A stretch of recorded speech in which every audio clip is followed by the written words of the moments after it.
Italian cars always seem to hold some sort of special place in our minds, whatever it might be, whether it's a Lancia Stratos or a Ferrari 275 GTB or a Lamborghini Miura, for example. They're just cool cars, and you naturally think, when someone says Italian car, that's the kind of car that you think about. I remember going to the pub once in a Ferrari 275 GTB, and that sounds like a name drop, and truth be told, it is, because it was nuts. It's one of the most strange things I've ever done, and I was just sitting in this car, being driven around, and I was like, what's going on? This is one of the coolest things I've ever done in my life. And those are the kinds of things that you think about when you think of Italian cars. Now, when I first saw images of the new Fiat Tipo, obviously I didn't look at it and think, that's a Lamborghini. Of course I didn't, but I did look at it and I thought, actually, that's a really, really attractive looking car. I remember the press photos came out and it was kind of pictures of it in the sun and places that, looked Italian, and it just looked cool. It's good looking without being aggressive. And here I am today, driving a Fiat Tipo, and when I look at the outside, I still think, wow, that is a really nice looking car. It's just, I don't know what it is, it's just got something to it. I think it's the fact that it is good looking, but it isn't aggressive. It hasn't got random fins, random strakes, lines and creases all over the place. It's just simple and pretty.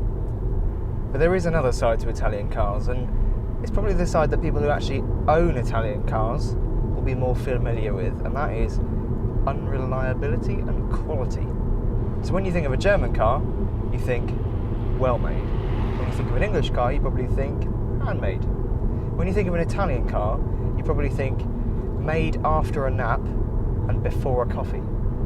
That's the impression I get. I feel like it's a bit more, oh, it's okay, and we put this here. Now, cars generally, across the whole range, both from Italy and France and other places, and England as well, where you would normally think they'd still break down, they have this reputation of just being a bit crap. For the most part, cars everywhere around the world, they're now fairly consistent. I've been driving different cars for a few years now, and I've never got into a car and turned the key and it hasn't worked. The only time I've done that actually was in a classic car, so that doesn't really count. New cars, very rarely happens. Now, why am I mentioning that? Why am I mentioning reliability and quality?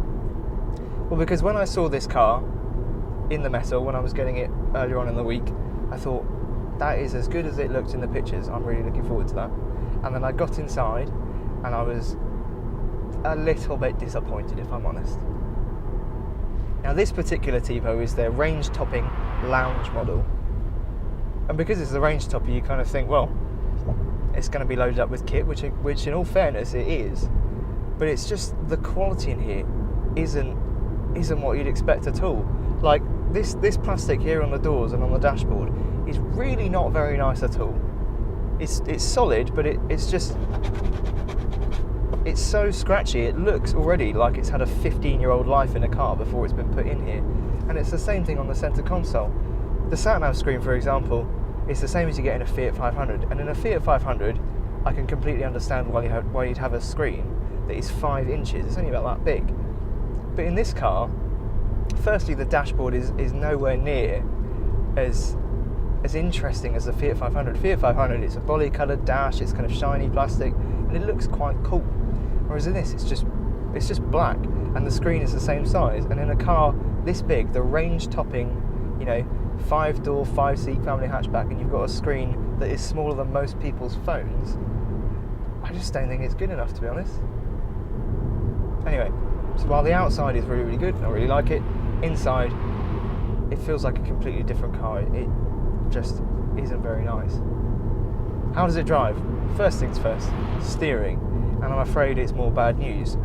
Right on the centre of the steering wheel, like, you can move the steering wheel and absolutely nothing happens. It feels like there are 2 elastic bands that pull it back either way, because when you let go of the wheel, it's quite aggressive as well. It kind of flicks back. It just feels like you're pulling on an elastic band. It's just very, very vague.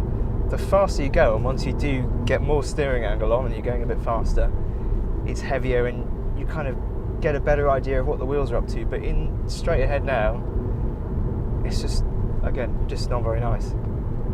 Gearbox also isn't that nice feeling. You don't always know what gear you're going into. It's just quite light and quite long. It's not the worst gearbox in the world, but it's not the best either. As for the suspension, do you know what? The suspension I actually quite like.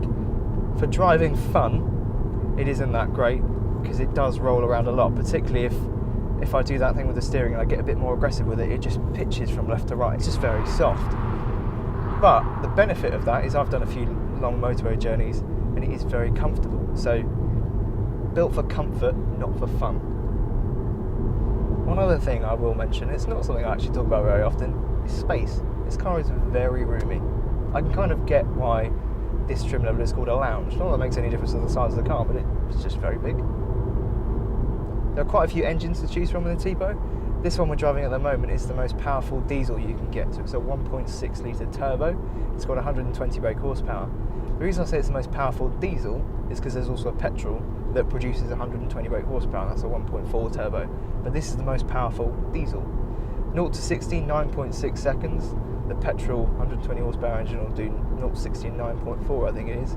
And this will get 76 miles to the gallon, whereas the petrol will get 47. Now you've got to wait for the turbo to spool up with this engine, and then from around 2,000 to 3,000 RPM, it really pulls. It's actually quite an aggressive tug, so if you've got any angle on the steering, it starts to struggle and spin the wheels a little bit, or try to anyway. The traction control deals with it quite well, but then from about 3,000 to 3.5, it still keeps pulling, and after that, it's pretty much dead. So you need to keep it in that kind of working range.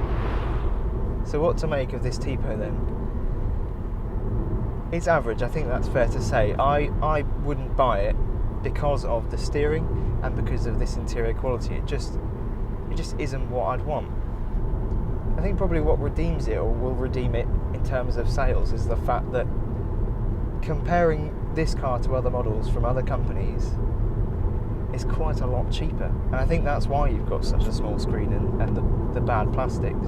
It's because an entry level, the most basic Tipo you can buy is £12,995. This particular car, top of the range, is £17,995. Compare that to, let's say, a Ford Focus. An entry level Ford Focus is 16.5 grand. There's like £4,000 difference right there.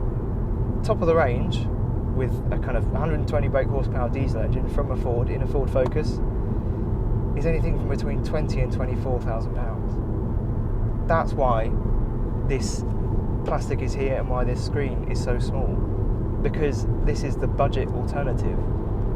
And that's a shame, I think. I really like the way this looks on the outside. I've said that repeatedly while I've been making this video, and it's because it does look really, really nice. So why not spend a bit more money on the interior, give it some of that charm that the Fiat 500 has got. You're getting a Fiat 500, and yes, I suppose some people will still worry that it's an Italian car and it'll break, but it's a really fun place to be. People spend more money. You pay a premium for a Fiat 500 because of that interior and because of that charm. Why can't Fiat just do that in this car? I think it's such a shame.